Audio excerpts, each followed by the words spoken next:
Então, meus amigos, dando início aí às nossas reflexões, dentro da proposta que apresentamos, vamos começar aí a nossa jornada, voltando lá ao Evangelho.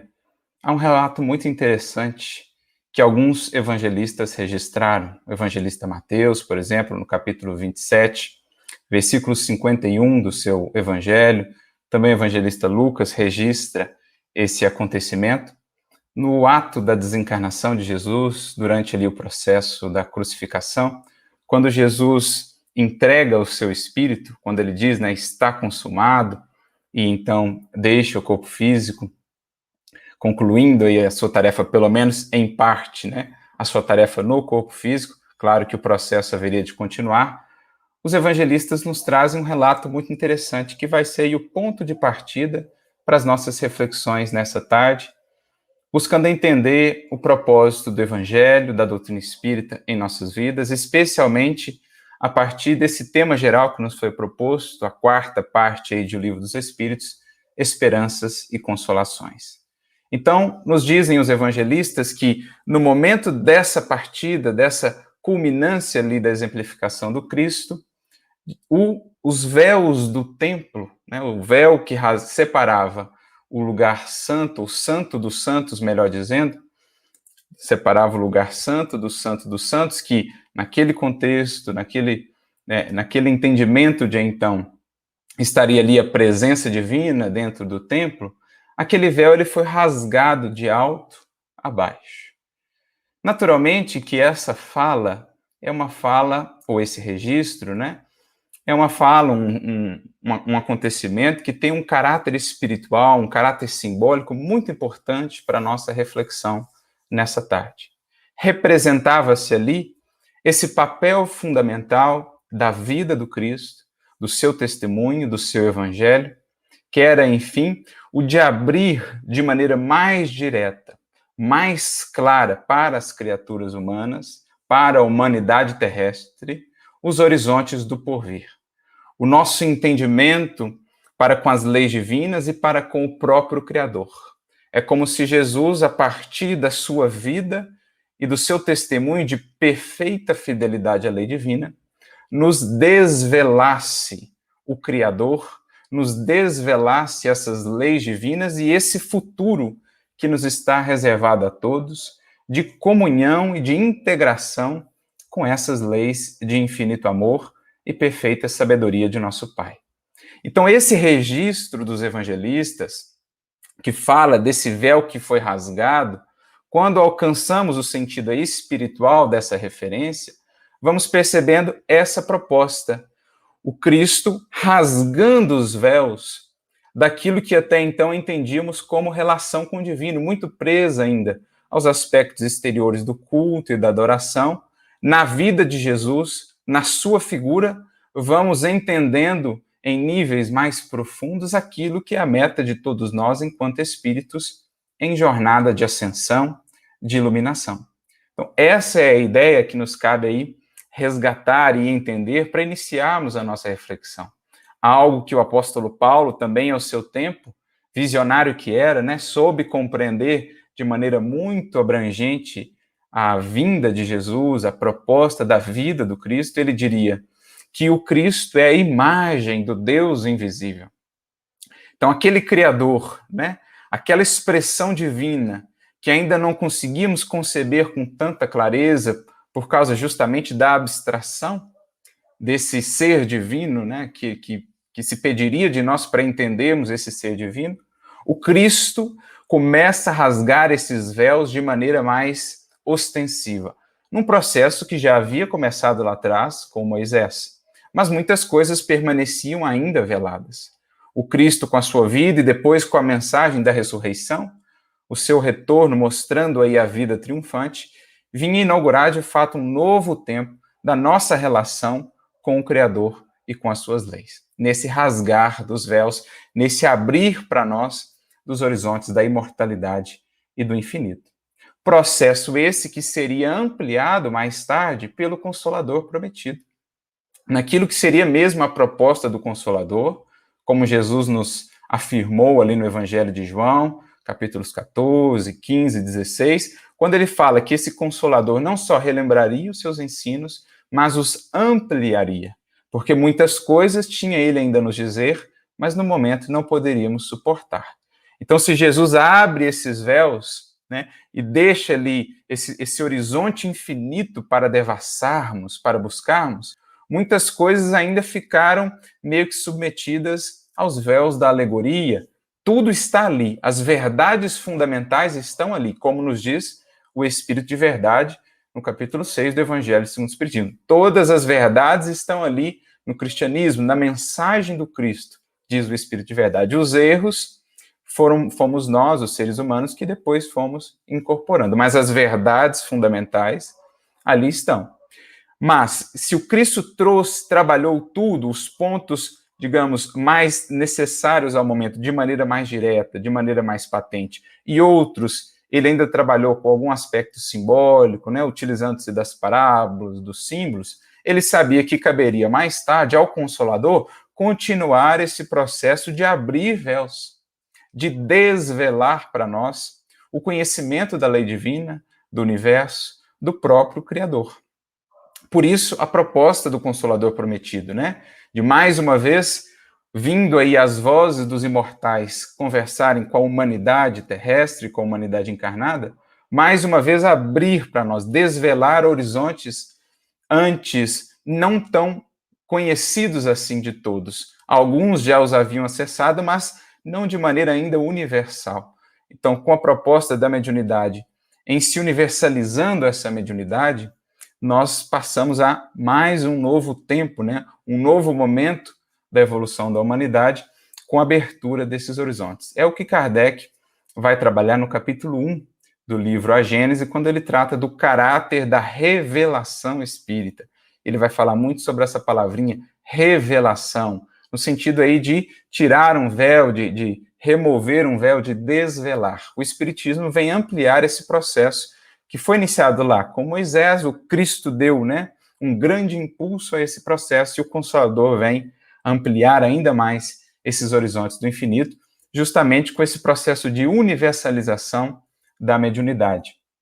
Como havia sido previsto lá no profeta Joel, já no capítulo 2 do profeta Joel, versículo 28, quando ele fala que naqueles dias o Senhor derramaria o seu espírito sobre toda a carne, os vossos filhos e as vossas filhas profetizarão, os vossos mancebos terão visões e os vossos velhos sonharão sonhos.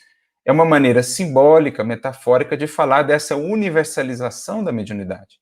A mediunidade em si existiu em todos os tempos, mas não com esse caráter geral, universal, sobre o qual Kardec fala muitas vezes também na doutrina espírita, né, esse processo de universalização da mediunidade. Ela vinha marcar esse novo tempo, esse dar um passo além nesse projeto educativo da humanidade terrestre, conduzido aí pelo Cristo de Deus, que é o representante do Criador na Terra. Então, assim, a gente vai entendendo melhor qual que é o objetivo do Evangelho e o objetivo do Espiritismo enquanto Evangelho redivivo. É, no fundo, abrir esses horizontes para a criatura humana, de modo que, uma vez de posse desses horizontes, uma vez embebendo-se, né, ou acolhendo as luzes que esses horizontes lhe trazem, ela possa avançar rumo a esses horizontes. Então, a finalidade essencial é despertar a criatura humana para o seu futuro, para o seu porvir, para um melhor entendimento da sua natureza e da sua relação com o divino Criador. Essa é a ideia desse desvelar, desse rasgar de véus, operado pelas revelações de um modo geral, e mais propriamente aqui pelo Cristo e pela doutrina espírita. É o que o próprio Santo Agostinho também vai nos dizer, lá na conhecida questão 919, item A, do Livro dos Espíritos, quando ele trata do nosso processo de autoconhecimento, de aperfeiçoamento moral. No finalzinho da sua resposta, Santo Agostinho traz uma frase muito interessante. Ele diz assim que foi com esse motivo que foi ditado o Livro dos Espíritos. Que motivo? Um pouquinho antes no texto ele diz assim: muitos haverão de dizer que positivo é o presente e que o futuro é incerto. Ora, é justamente essa ideia que estamos encarregados de remover do vosso íntimo, de eliminar do vosso íntimo. É esse o objetivo com que o Livro dos Espíritos foi ditado, diz Santo Agostinho. Remover do nosso íntimo a ideia de que só o presente é positivo e que o futuro é incerto. Por quê? Por aquilo mesmo que acabamos de falar. Querem eles nos projetar, todos os tarefeiros da revelação e os grandes missionários que vieram abrir esses véus, especialmente o Cristo, também Kardec, com a doutrina espírita, amparado pelos espíritos, querem eles voltar o nosso olhar para esse futuro, para esses horizontes infinitos, a fim de que, em nos abrindo para esses horizontes, possamos, de fato, avançar para eles, colher todos os frutos que nos podem trazer esses conhecimentos. Não simplesmente contemplá-los, não simplesmente estarmos informados quanto a essa nossa destinação, quanto ao que somos, de onde viemos, para onde vamos, mas mais do que isso, avançarmos em busca desse futuro que não é incerto. Pelo contrário, é certo uma vez que entendemos essa dinâmica da evolução. E entendemos que cabe a nós, no trabalho, no presente, a construção desse futuro que nos espera a todos. Então, essa é a ideia fundamental, né, que os espíritos querem nos trazer, e Kardec também vai nos falar disso, quando define, por exemplo, o bom espírita, ou o verdadeiro espírita, lá no Evangelho segundo o Espiritismo, no capítulo 17, no item 4, quando ele traz a sua conhecida definição, né, sobre o que é o verdadeiro espírita, ele diz: reconhece-se o verdadeiro espírita pelos esforços que emprega, né, para vencer as suas paixões, as suas limitações e tudo mais, mas tem um aspecto da definição ali que muitas vezes a gente passa por cima, e é tão interessante quanto. Ele diz assim: o espírito imperfeito é aquele que, vendo um horizonte mais abrangente, não se esforça tanto ainda para buscá-lo. Ao passo que o espírita verdadeiro é aquele que, em vendo um horizonte mais vasto, em ampliando o seu entendimento quanto a esse futuro, envida todos os esforços para buscar esse horizonte. E Kardec conclui: e sempre o consegue quando tem firme a vontade. Então, essa é a proposta. Quer o Cristo, querem os espíritos superiores da codificação, bem como Allan Kardec, convidar-nos a tirarmos os olhos apenas do terra a terra, das vicissitudes, da impermanência terrena, deixarmos de nos considerarmos apenas seres terrenos e de vivermos assim a vida, para enfim nos lançarmos ao mais alto, vivendo enquanto espíritos, mudando o nosso ponto de vista para vermos mais além.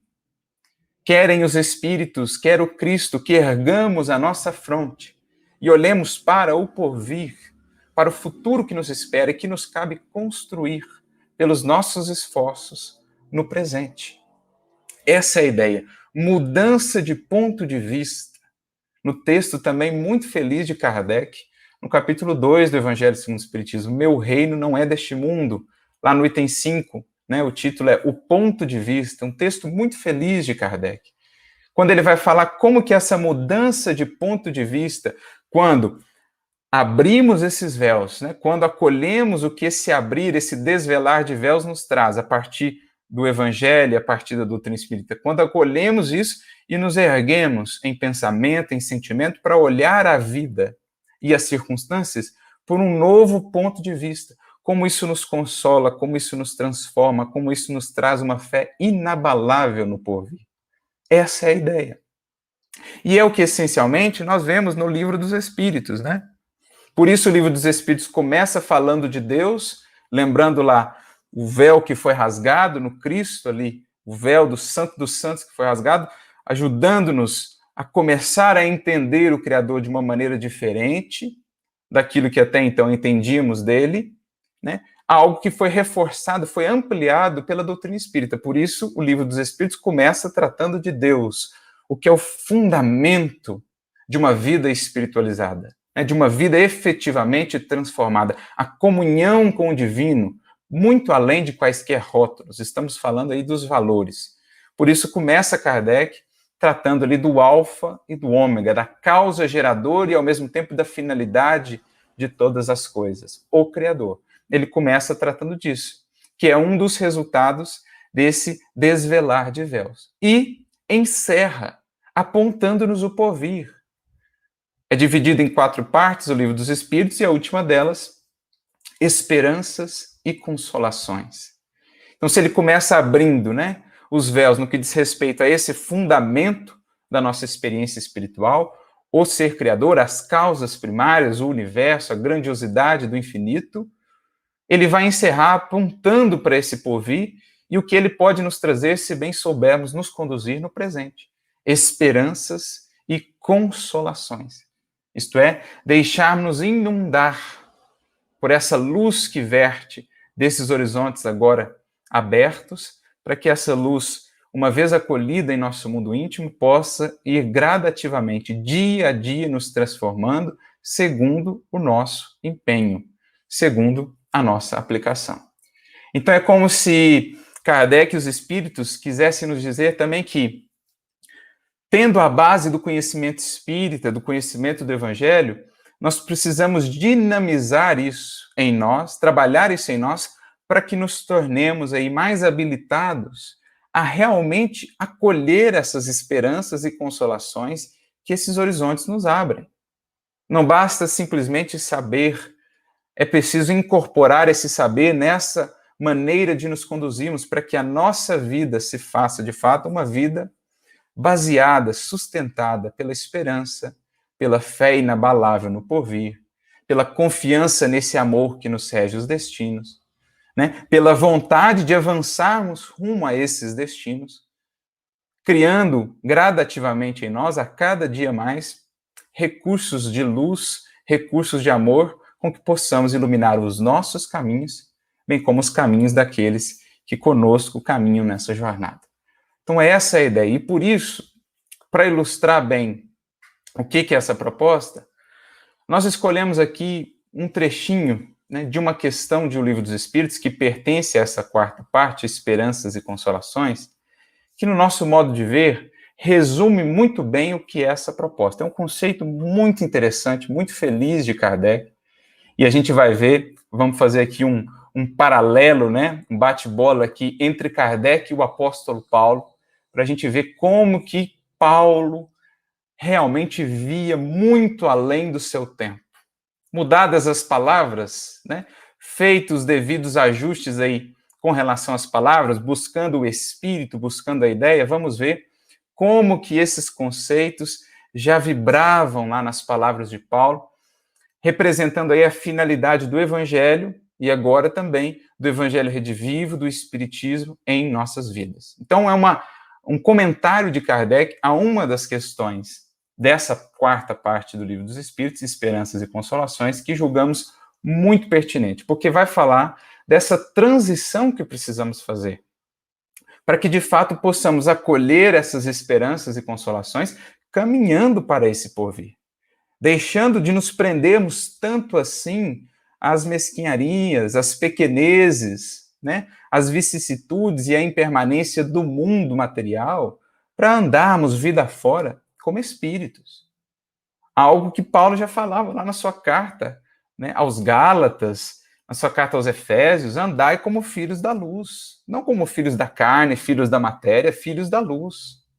Ou andai em espírito, né? Se já recebestes o conhecimento espiritual, na carta aos Gálatas, Paulo dirá: andai como espíritos, ou seja, vivei de maneira coerente, vivei como espíritos, olhando para o porvir, e não nos detendo apenas na materialidade, dando à matéria e à vida material aquilo que lhe cabe em termos de zelo, de correto cumprimento dos nossos deveres, de aproveitamento da oportunidade, né, dos cuidados devidos, mas não nos prendendo a isso, olhando para esse porvir, olhando para o futuro imenso que se nos abre e que espera-nos, né, e que nos cabe aí conquistar. Então a gente vai ver pelo bate-bola que vamos fazer aqui, né, pelo paralelo que vamos fazer, como que Paulo já trazia muitos desses conceitos.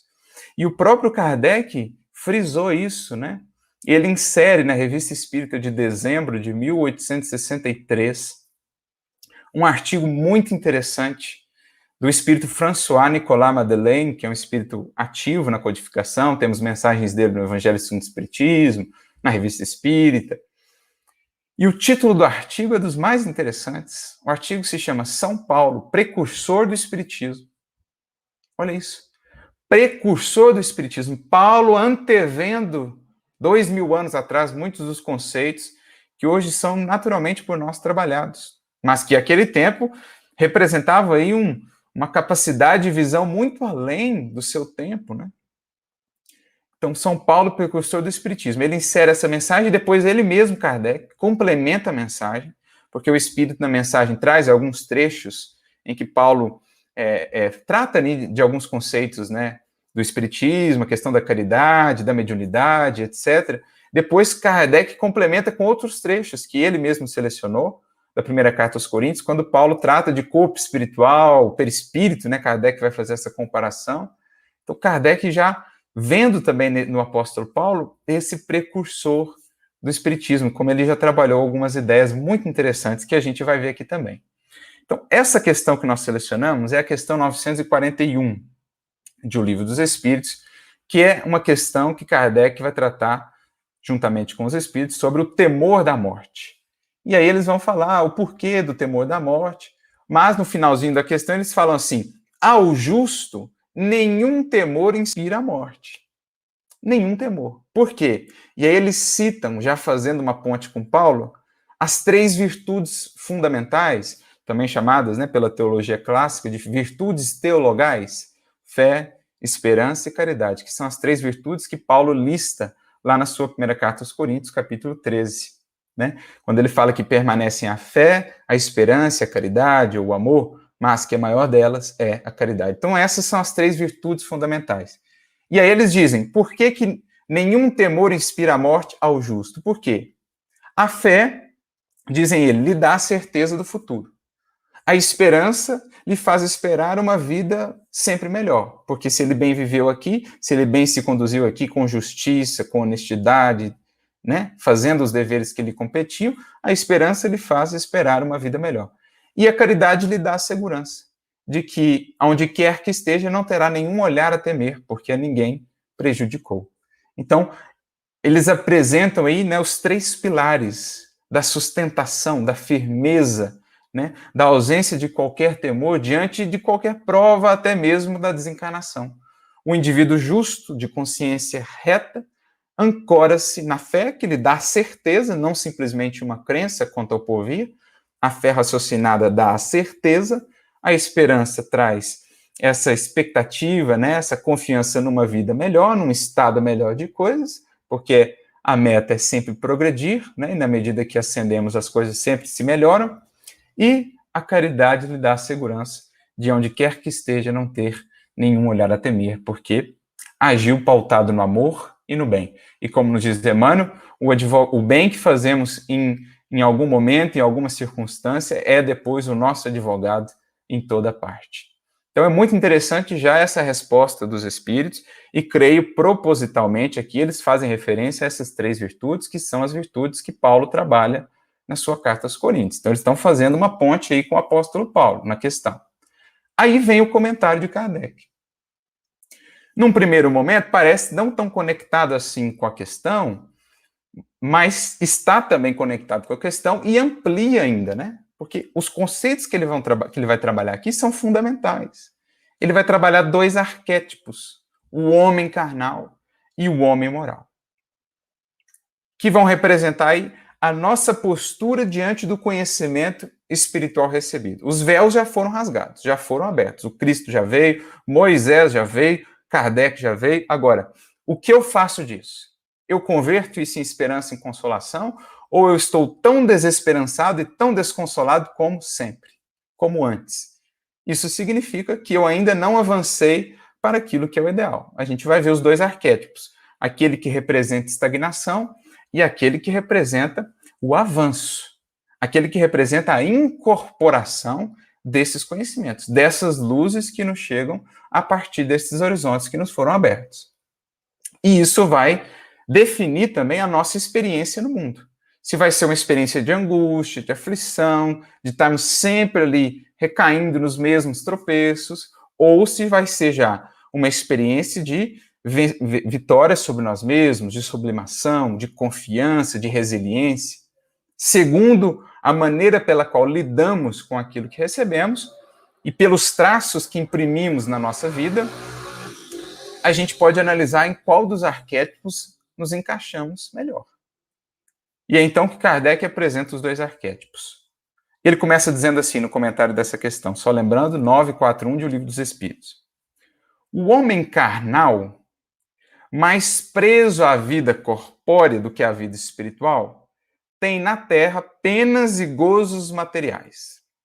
Então, o homem carnal é uma maneira que Kardec se utiliza aqui para referir aquele espírito, aquele indivíduo encarnado, né, que está ainda muito preso aos elementos materiais, sofre uma influência ainda muito grande da materialidade, das paixões da matéria.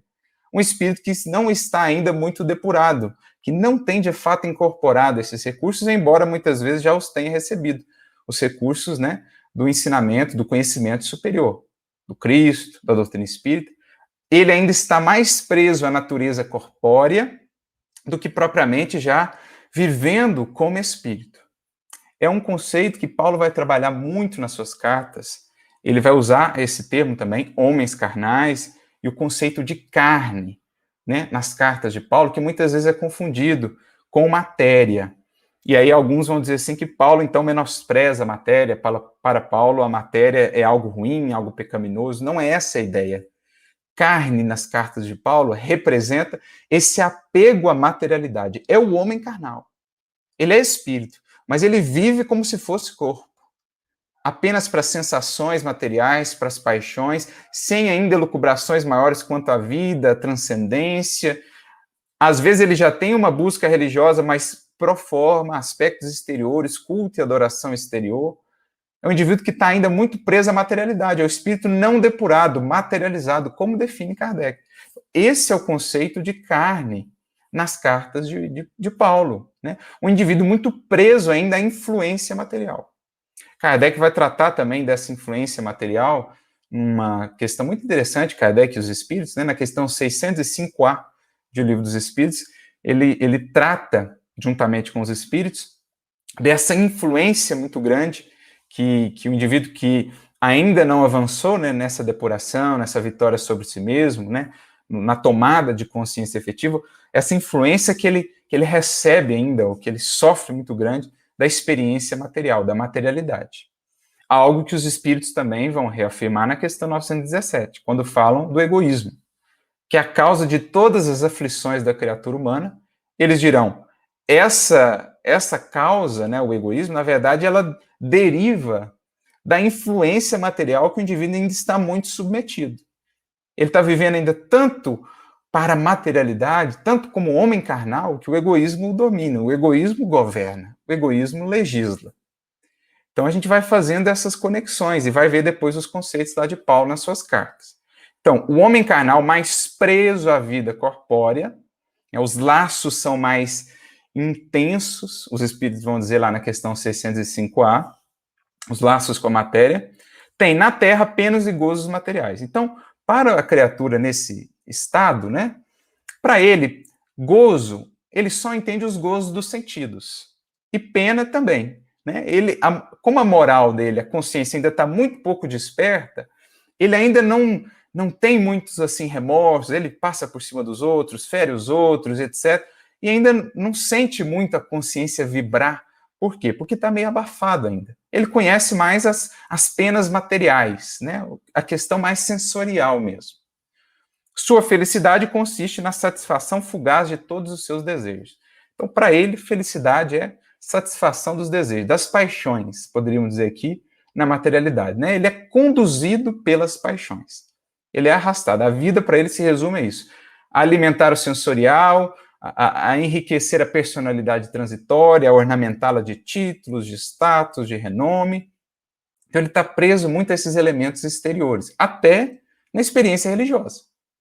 Então ele fica preso ao cargo do centro, ele está disputando prestígio no centro, no movimento, ele está buscando coisas materiais.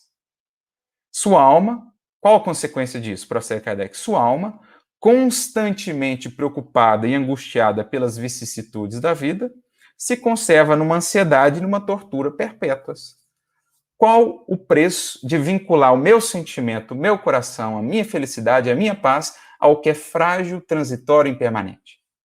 Não consegui nunca manter uma paz, uma tranquilidade, uma harmonia duradouras. Por isso o indivíduo vive em constante angústia, vive em estado constante de agitação, de angústia pelas vicissitudes materiais, numa ansiedade e numa tortura perpétuas. É o que Kardec está dizendo aqui. Natural. Né? Eu vinculei a minha estabilidade ao que é instável, então nunca vou estar estável. Eu vinculei a minha felicidade ao que é transitório, então essa felicidade nunca vai durar nada. Não nos enganemos, às vezes o indivíduo pode permanecer nesse estado uma encarnação inteira.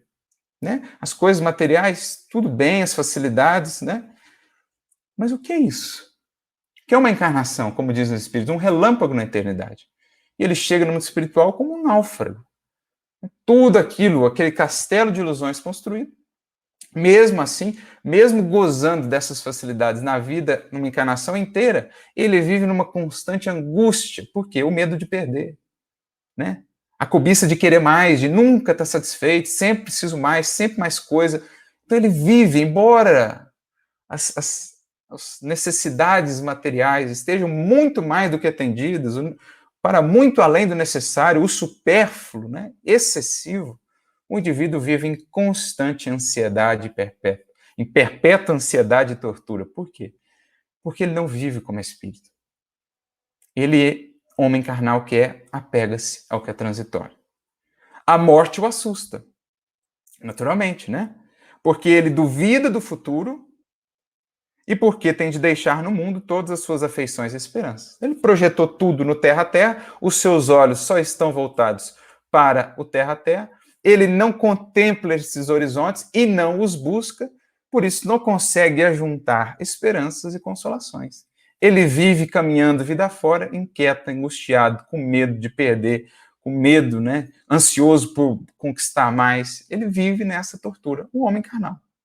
E aí entra, né, no jogo das ilusões terrenas, disputando às vezes a ferro e fogo com outras pessoas, aquilo que efetivamente não lhe pertence, que é empréstimo transitório, né, passando por cima de outras pessoas para ornamentar a sua personalidade transitória com títulos, com aparências, com ornamentos que mais cedo ou mais tarde vai ser convidado a deixar para trás. Então esse é o homem carnal. E daí a aflição, a angústia da grande maioria das criaturas na Terra, que ainda vivem mais voltadas para a materialidade do que propriamente para a espiritualidade, ainda que já com uma busca espiritual, busca religiosa. Mas é a diferença entre simplesmente receber aquele conteúdo e dinamizá-lo na existência. Pois bem, Kardec prossegue agora com outro arquétipo, o homem moral. Né? Se o homem carnal é o primeiro arquétipo do ser humano em construção, né? do ser humano aí, ainda mais próximo do início do que propriamente das finalidades, né? Da chegada em termos da humanidade, aquilo que é a meta, ele apresenta o outro arquétipo, o homem moral. Agora, olha a definição de Kardec acerca do homem moral. O homem moral que se colocou acima das necessidades factícias criadas pelas paixões. Já neste mundo experimenta gozos que o homem material desconhece. Então ele se sobrepôs às paixões. Ele está vencendo a si mesmo porque, mobilizando a sua vontade, a sua disciplina, ele está se sobrepondo ao arrastamento das paixões. Ele não é mais conduzido por elas, ele passa a conduzir as energias, as potências da sua alma. Aliás, é essa a ideia que os espíritos trabalham ali, né? Acerca da importância da vontade. Como, então, fazer essa transição de homem carnal para homem moral? O primeiro aspecto é o mobilizar aí a vontade como essa faculdade soberana da alma, como esse elemento essencial para toda e qualquer transformação moral do indivíduo, para a conquista de si mesmo. Lá na questão 911, Kardec pergunta para os espíritos se não existiriam paixões assim tão irresistíveis que o indivíduo não fosse capaz de vencê-las, ou a força da vontade não fosse capaz de vencê-las. E os espíritos respondem assim: muitos dizem quero, mas o querer está somente nos lábios. Querem, mas muito felizes estão de que não seja como querem. O homem que crê não ser capaz de vencer as suas paixões é que seu espírito ainda se compraz nelas. Ou seja, ele é carnal ainda. Ele quer continuar sendo carnal. E sofre por isso. A ansiedade, né? A angústia das vicissitudes, de ser conduzido, de agir por impulso, de se arrepender, muitas vezes de cair nos mesmos tropeços. Porque não está mobilizando a vontade para superar a causa. Muitas vezes ele atua nos efeitos, mas a causa permanece a mesma. Então é interessante isso, né? E aí eles complementam assim os espíritos. Vencer as paixões é uma vitória para ele do espírito sobre a matéria. Ou seja, ele está, na medida em que se mobiliza aí a sua vontade, sobrepondo, né, a vida moral à vida material. É o que Kardec e os espíritos também vão dizer na questão 917, sobre como vencer o egoísmo. Na medida em que o indivíduo vai mobilizando a sua vontade, vai conhecendo, né, esses recursos que o Espiritismo traz, esses horizontes mais vastos, e vai incorporando isso na sua vida, a vida moral, dizem lá os Espíritos, passa a preponderar sobre a vida material. Passa a, digamos assim, suplantar. Ele vive, continua vivendo na matéria, mas com a consciência espiritual. O homem moral. É o que está também na questão 914 de O Livro dos Espíritos, quando Kardec pergunta assim, tá, mas radicando-se no interesse pessoal, parece bem difícil vencer o egoísmo. Chegará o homem a fazer isso? Conseguirá o homem um dia vencer o egoísmo? Esse apego à materialidade? Essa influência, né, na experiência material? E eles dizem, sim, na medida em que se instrui quanto às coisas espirituais, ele dá menos valor às coisas materiais. Frisando aí um outro aspecto importante para essa transição. O nos deixarmos aí, né, iluminar, bebermos dessas fontes divinas de revelação, né, o acolhermos essas luzes que nos chegam do alto, que vão aos poucos operando em nós essa mudança do carnal para o moral. Eles dizem lá, deixam isso claro para Kardec. Né? Então, fazer esse processo de transição a partir desse estudo, a partir dessa sobreposição, a gente vai conseguindo fazê-lo. E aí ele prossegue dizendo: a moderação dos seus desejos lhe dá ao espírito calma e serenidade. Então, como ele se governa, como ele se controla, ele é calmo, ele é sereno. Né? Ele conhece outras alegrias que o outro não conhece, alegrias mais duradouras. Porque ele conhece a alegria de servir, a alegria de amar, a alegria de conhecer, né? A alegria de estar a serviço do semelhante, que são alegrias perenes, alegrias duradouras, não sujeitas às vicissitudes do mundo. Por isso ele consegue encontrar serenidade, ele consegue acolher as esperanças e as consolações que esses horizontes nos abrem. Porque internamente ele criou um ambiente mais propício para isso. Então essa é a ideia, né? Na questão 912 também, todas essas questões eles vão trabalhar mais ou menos isso, né? Que tratam ali das paixões, né? da perfeição moral. Na questão 912, Kardec pergunta assim, qual o melhor meio de sobrepor-se o indivíduo ao predomínio da natureza corporal? E eles então respondem, simplesmente, praticando a abnegação. Ou seja, servindo, saindo de si para amar, para amparar, para servir os outros. A abnegação, que como nos diz Emmanuel, no capítulo 17 do livro Pensamento e Vida, começa onde termina o dever. A abnegação começa onde termina o dever. Uma coisa é o dever social básico. Outra coisa é ir além, aí é a abnegação. É sacrificar-se por alguém, é ceder, é renunciar a alguma coisa, a alguma postura, para ser útil, para servir, algum preconceito, alguma imperfeição, algum hábito infeliz, fazer todo o movimento interno para superar-se a si mesmo. Isso é abnegar-se, negar-se a si mesmo, como dizia Jesus, né? Quem quiser vir após mim, negue-se a si mesmo e siga. É fazer o que estiver ao nosso alcance para ir além do que temos sido, para que então possamos ser mais úteis. Então, diz Emmanuel lá que a abnegação começa onde termina o dever e permite então que as esferas superiores resplandeçam no campo da humanidade. O indivíduo que busca a abnegação, ele associa-se mais propriamente às esferas superiores, ao mundo espiritual, porque se torna aí esse indivíduo no qual a vida moral está sobrepondo à vida material. E permite, então, que a espiritualidade possa utilizá-lo para renovar o mundo, para trazer novos valores. Então, muito interessante, praticando a abnegação, esse é o melhor meio para superar isso. Ditoso pelo bem que faz, ou seja, não pelo que recebe, não pela gratidão, pelo reconhecimento, pelo aplauso, por nada, pelo bem que faz. Então, a fonte da felicidade está nele agora. E por isso ele nunca teme perdê-la, porque agora ele descobriu que o bem, o amor são sempre gratuitos, estão sempre acessíveis e são a felicidade perene, a fonte perene da felicidade com Cristo. Por isso ele é sereno, por isso ele é confiante, porque sabe que a chave da sua felicidade, da sua paz está com ele, naquilo que fizer de si mesmo e da sua vida. Não há para ele decepções e as contrariedades lhe deslizam por sobre a alma, sem nenhuma impressão dolorosa deixarem. Ou seja, ele coloca-se pelo ponto de vista acima das contrariedades, das mesquinharias, das pequenezes do mundo transitório, da vida material. Ele consegue, então, conservar, mesmo nas circunstâncias mais difíceis, serenidade, confiança, a esperança e a consolação, a fé no porvir e segue espargindo o amor e a caridade. Então, essa é a ideia que Kardec vai trabalhar aqui, que é fundamental. São dois arquétipos, então.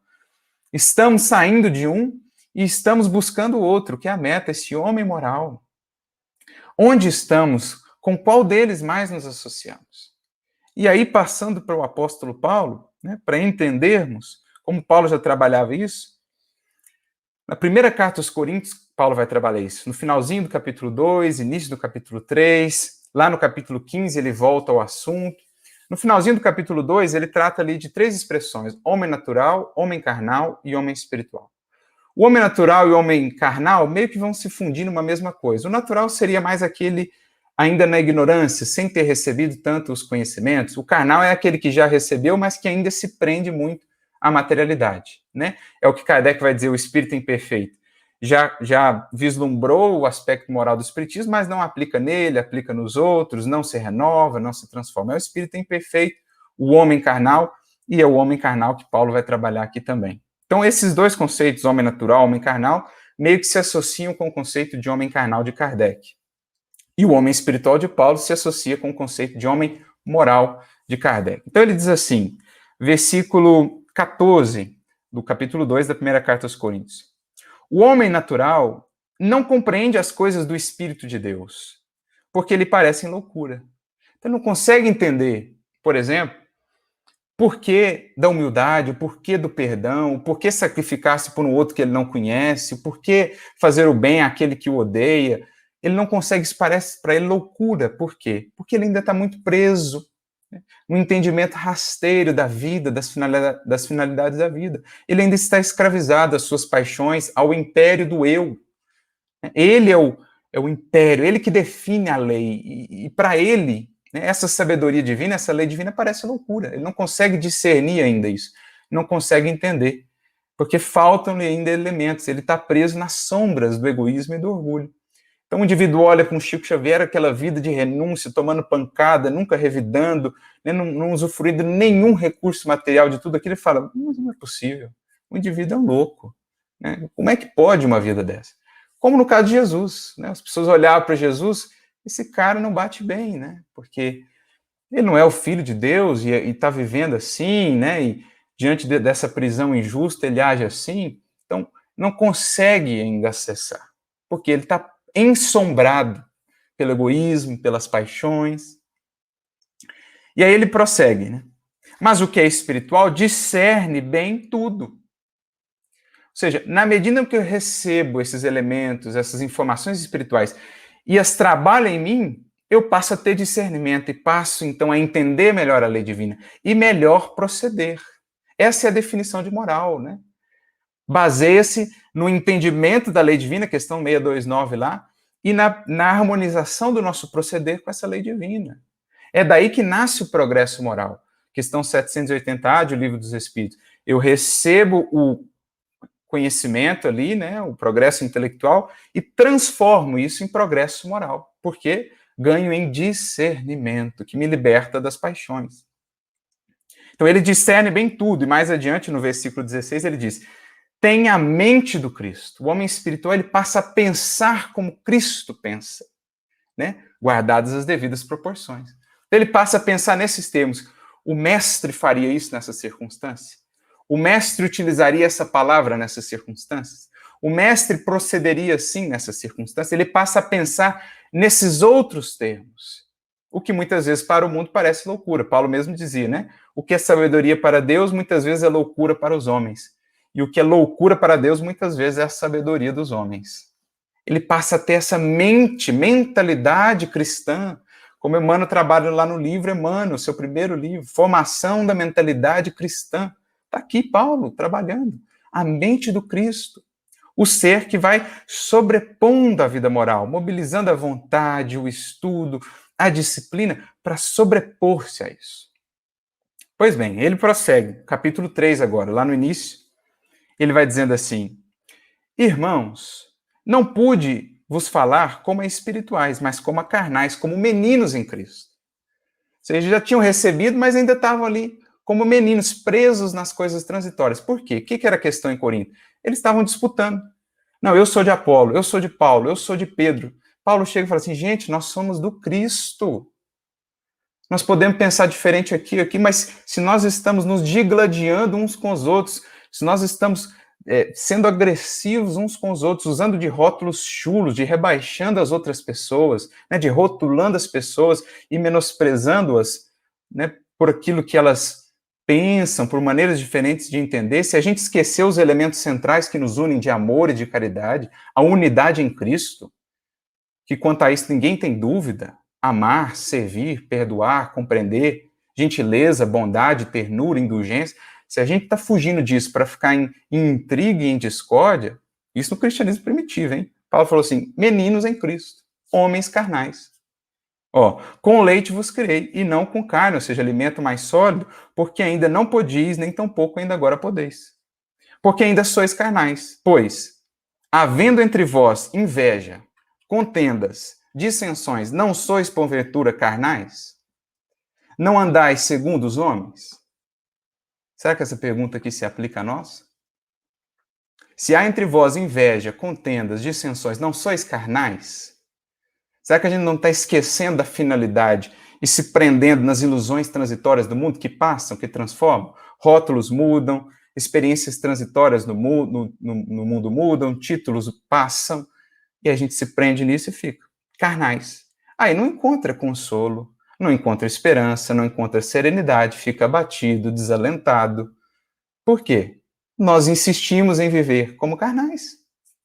Paulo alerta isso também na carta aos Gálatas. Tendo começado pelo Espírito, agora voltais à carne? Ou seja, tendo recebido tanto em termos espirituais, vamos voltar à carne? Às questões transitórias, aos elementos materiais? É importantíssimo isso aqui, gente. Isso aqui é fundamental, porque sem criar esse clima em nós, não adianta esperar esperança e consolação. Como conectarmos a espiritualidade superior para sermos instrumentos úteis à luz e ao bem, se nós estamos cultivando o ódio no coração? Se nós estamos diminuindo os outros, sendo agressivo? Não adianta. Não tem conexão que se mantenha. Né? A gente fica no leite. A gente fica no alimento ali no beabá. Mas somos chamados já a avançar. Essa é a ideia. Né? Então, Paulo, há 2000 anos, está nos alertando disso. Kardec vem e revisita o conceito, que é para deixá-lo bem claro em nós.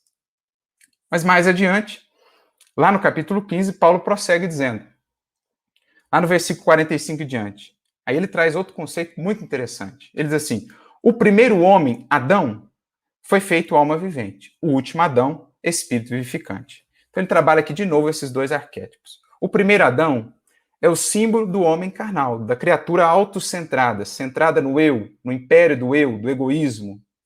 da vaidade, da ilusão? É o símbolo que está lá no Gênesis de Adão. Adão recebeu a orientação divina. Não faça isso. Ou seja, é o símbolo da lei que ele começou a acessar, a lei divina na consciência. Mas diante da prova, do testemunho, o que ele faz? Esquece essa lei, eu vou fazer o que eu quiser. Ele volta as costas à lei divina e passa a dizer, não, eu defino a lei. No meu mundo não é problema fazer isso. É o símbolo do egoísmo. O primeiro Adão é o símbolo do egoísmo. É o símbolo do homem carnal, do homem que vive ainda no império escuro do eu. Agora, o segundo Adão é símbolo de quem? Do Cristo. O homem moral por excelência, né? Como vai dizer Emmanuel no livro Fonte Viva, capítulo 127, somente nas linhas morais do Cristo alcançaremos a humanidade real. Ele é o projeto acabado do ser humano. O primeiro Adão é o esboço, né? É o homem em processo, somos nós que estamos transitando de homens carnais para, enfim, com Cristo. Homens morais, homens espirituais. Essa é a ideia que ele está trabalhando. Então, olha a profundidade dos conceitos que Paulo está trabalhando aqui para nós. O Cristo é esse arquétipo, né, da humanidade real. Não mais aquele que vive no império do eu, do egoísmo. Agora é aquele que vive o reino de Deus. A lei divina reina nele. É a meta maior, não a sua vontade, o seu capricho, o seu desejo. É a lei divina. E ele passa a ser, por isso mesmo, agora senhor da sua existência e do seu destino, porque mobilizou a vontade. Uma vida conduzida pela razão, pelo discernimento e pelo sentimento depurado. Porque a gente percebe aqui nesses conceitos, né? O primeiro, alma vivente, dá uma ideia de passividade, não é? Eu sou uma alma vivente, é aquilo que vai sendo arrastado. Ora, a palavra passividade está muito associada com a palavra paixão, no sentido etimológico. Paixão vem do grego pathos, mas também está associada aí passio, do latim, que significa passividade, o ato de sofrer alguma ação. Então, o que é o indivíduo conduzido pelas paixões, pelo egoísmo? Né? É aquele que se deixa conduzir, arrastar pelas paixões. É isso aqui, alma vivente. Não é a definição que Kardec traz juntamente com os espíritos na questão 908?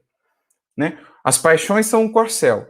Quando governadas, ótimo. O espírito usa essa energia para progredir. Agora, quando passam a governar, isso é o nome de paixões. Leva o espírito a complicar-se tremendamente. Ou seja, paixão, passividade. Eu me deixo conduzir pelas minhas paixões e não consigo, portanto, governar o meu destino. Ao passo que o outro, né, o segundo Adão, ele é espírito vivificante. Qual a diferença? O primeiro é passivo, o segundo é ativo, é espírito que dá vida. Então, ele governa, ele modela, ele recebe as circunstâncias e as ajusta para seguir progredindo. É o marinheiro que está com as mãos no leme, é aquele espírito que está usando a vontade. Né? Na definição que Emmanuel traz lá no capítulo 2 do livro Pensamento e Vida, a vontade é essa governante, né? É aquela que legisla do mundo íntimo, de maneira esclarecida, de maneira vigilante. É o segundo Adão, é o homem moral que começa a se esculpir em nós pela vivência com Cristo. Quando acolhemos a mensagem do Cristo, imprimimos em nós, passamos a formar, de fato, esse projeto de humanidade real. Deixar o homem carnal, conduzido, arrastado pelas paixões, alma vivente, para buscarmos o homem moral, aquele que se conduz e, por isso mesmo, aquele que se sobrepõe às dificuldades e que consegue conservar a fé, a esperança, a consolação em quaisquer circunstâncias. É preciso ser espírito vivificante com Cristo.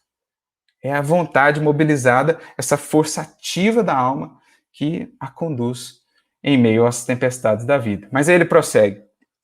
Não é primeiro o espiritual, senão o natural, depois o espiritual. Então a gente vem vindo, né?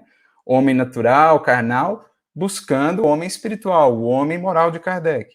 O primeiro homem da terra é terreno. Então ele vive para a terra, é terreno.